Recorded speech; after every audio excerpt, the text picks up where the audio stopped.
Muhammad sallallahu alaihi wasallam.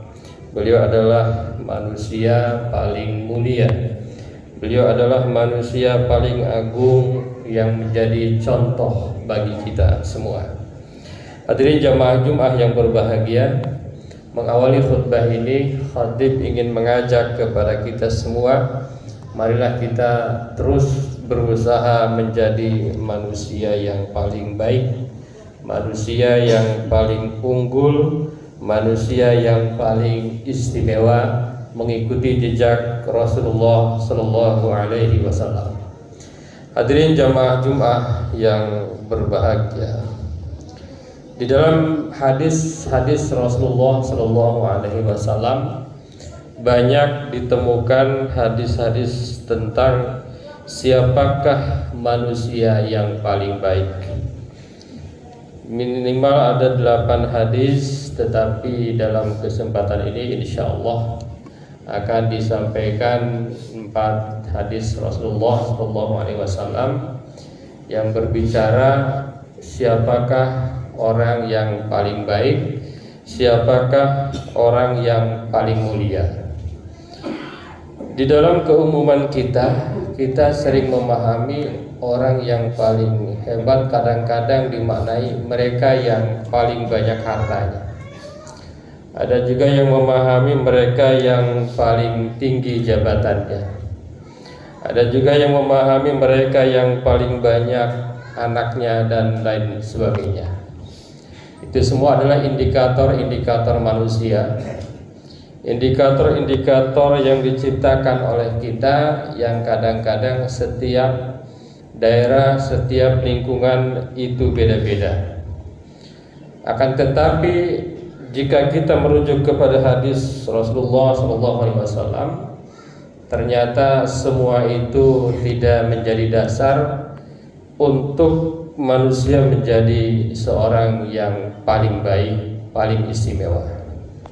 Hadirin jamaah Jumat yang berbahagia, hadis yang pertama, manusia yang paling baik adalah khairukum man ta'allamal Qur'an wa 'allamahu. Manusia yang paling baik adalah mereka yang senantiasa belajar Al-Qur'an dan senantiasa mengajarkan Al-Qur'an. Kalau kita baca hadis ini menyiratkan bahwa seolah-olah belajar Al-Quran itu sepanjang hayat. Jadi tidak ada kata terlambat untuk kita belajar Al-Quran. Tentu sesuai dengan level masing-masing. Ada yang baru belajar mengeja, abatasa, jahaho, dadaroza, dan seterusnya. Ada yang belajar Al-Quran itu adalah belajar menerjemahkan. Jadi ketika membaca Al-Quran bukan hanya asal baca, tetapi minimal tahu terjemah, tahu makna simple. Ada yang dimaksud dengan membaca Al-Quran adalah memahami tafsir-tafsir Al-Quran. Ribuan tafsir Al-Quran, bahkan mungkin bisa jutaan tafsir Quran di muka bumi ini. Dan kalau seandainya kita mau membacanya, tentu tidak akan cukup waktu kita. Ada juga yang dimaksud dengan belajar Al-Quran adalah belajar menafsirkan ayat-ayat Al-Quran. Ini tentu level yang lebih tinggi lagi. Dan mempelajari Al-Quran adalah bisa juga dimaknai dengan mengamalkan apa yang ada di dalam kandungan Al-Quran. Jadi ini merupakan pengingat bagi kita semua bahwa Quran itu nggak akan pernah habis kita bahas. Jangan malu karena kita sudah usia tidak muda lagi untuk belajar tentang Al-Quran, dan tidak akan pernah habis dibahas sampai kapanpun. Hadirin jamaah Jumat yang berbahagia, wa 'allamahu. Setelah kita mempelajari Al-Quran, kita mengajarkan Al-Quran itu sesuai dengan posisi kita. Orang yang setiap hari belajar Al-Quran, orang yang setiap hari mengajarkan Al-Quran, itulah diantara menurut hadis Rasulullah merupakan orang yang paling baik. Jadi kita boleh kaya, boleh juga miskin, boleh menjadi pejabat, boleh menjadi rakyat, tapi kita bisa menjadi manusia istimewa kalau seandainya kita berkarib-karib dengan Al-Quran. Kita tanya kepada diri kita, hari ini sudah berapa ayat kita baca? Hari ini berapa ayat yang kita pahami? Hari ini berapa ayat yang kita pahami dan kita dalami dari ayat-ayat yang ada di dalam kitab suci Al-Quran? Rasanya penting kita merenung kepada diri kita. Rasanya wajar kalau kita bilang kita ini kadang-kadang cukup menjadi seorang pemalas. Cukup masa umur kita udah sekian, tetapi belum misalnya beberapa juz kita hafal. Masa sudah umur sekian tetapi belum banyak ayat-ayat yang kita paham. Tentu ini harus menjadi renungan untuk kita semua. Hadirin jamaah Jumat yang berbahagia, yang kedua hadis Rasulullah yang mengatakan bahwa manusia yang paling baik itu adalah manusia yang paling baik akhlaknya. Ahasinukum akhlaqo wa inna min abghadikum ilayya wa ab'adikum minni yaumal qiyamah ats-tsarsarun wal mutasaddiqun wal mutafaihiqun. Orang yang paling mulia menurut hadis adalah mereka yang paling banyak akhlaknya, paling baik akhlaknya, dan yang paling dibenci oleh Rasul, yang paling jauh dari Rasul di hari kiamat adalah mereka ats-tsarsarun. Yang pertama ats-tsarsarun, yang kedua al-mutasyaddiqun, dan yang ketiga al-mutafaihiqun. Ats-tsarsarun itu adalah orang yang ketika ngomong panjang lebar, dipanjang-panjangin, dilebar-lebarin, terus dibaik-baikin omongannya itu. Kemudian dengan perkataan-perkataannya itu dia menyanjungkan dirinya, menyombongkan dirinya. Itu namanya ats-tsarsarun. Begitu pula al-mutasyaddiqin, orang yang meluaskan omongannya, diluas-luaskan omongannya. Kemudian mulutnya dibuka dengan lebar-lebar ketika berbicara. Karena apa? Karena kesombongannya. Dan yang ketiga adalah al-mutafaihiqun, mereka yang berbicara penuh dengan kesombongan. Artinya apa? Kalau membaca hadis ini, yang dimaksud dengan akhlak itu adalah berkaitan dengan berbicara. Jadi berbicara kita seperti apa lemah lembutnya, berbicara kita seperti apa, itulah menunjukkan akhlak itu. Jadi akhlak itu lebih banyak ditunjukkan dalam bicara kita, baik isinya maupun cara penyampaiannya. Isinya apakah hal-hal yang baik, dan cara penyampaiannya apakah itu adalah cara penyampaian yang baik. Dan orang yang berbicara dengan isi dan gaya yang baik, itulah orang yang paling dicintai oleh Rasulullah, orang yang paling mulia di sisi Allah Subhanahu wa Ta'ala. Tentu ini juga kita bisa introspeksi, sudah seperti apakah kita dalam berakhlak. Hadirin jamaah yang berbahagia, yang ketiga hadis yang mengatakan bahwa khairukum man yurja khairuhu wa yu'manu syarruhu.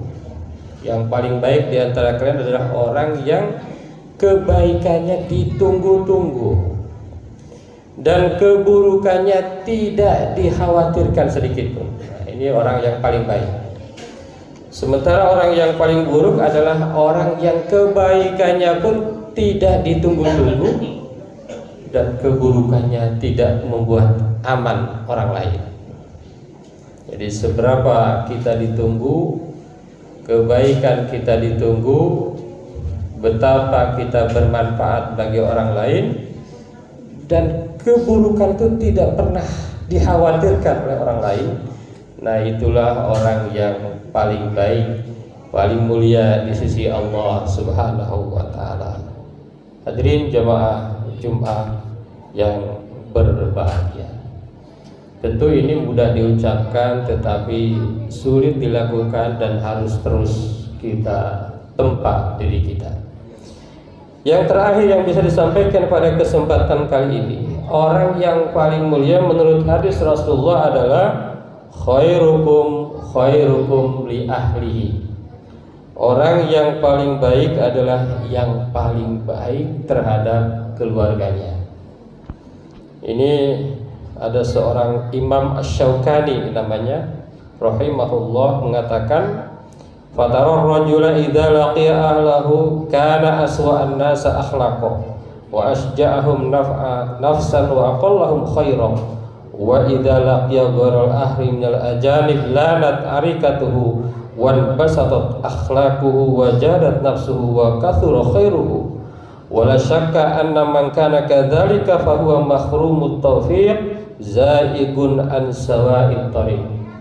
Kata Al-Imam Asy-Syaukani, kadang-kadang kamu melihat ada orang kalau di keluarganya, dengan keluarganya sangat buruk akhlaknya, kebaikannya itu sangat buruk, banyak menyakiti, banyak membuat keluarganya tidak enak.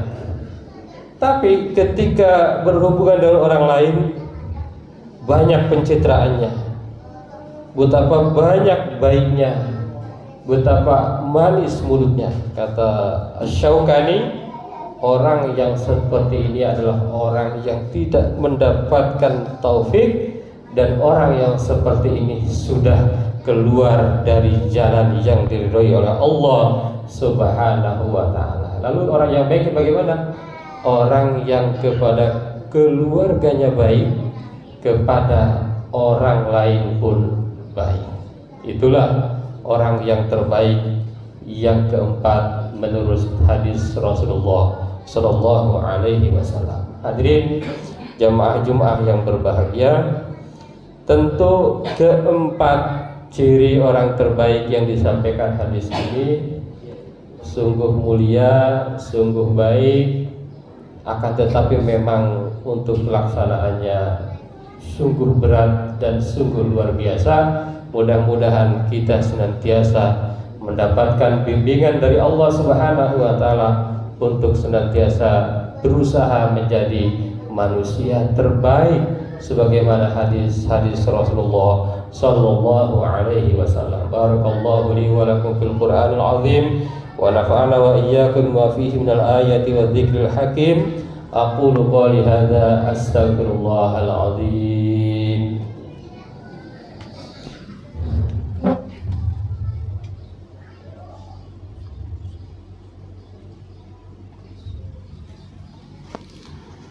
Alhamdulillah alladzi kataba ala nafsihi rahmah wa amarna bimtisali ma'muratihi wa jitinabi manhiyatihi muddatal hayah. Asyhadu an la ilaha illallah wahdahu la syarika lah wa asyhadu anna Muhammadan abduhu wa rasuluhu ila yaumil qiyamah. Allahumma salli wa sallim ala hadzal nabi al-karim Muhammadin wa ala alihi wa ashabihi ajma'in. Amma ba'd.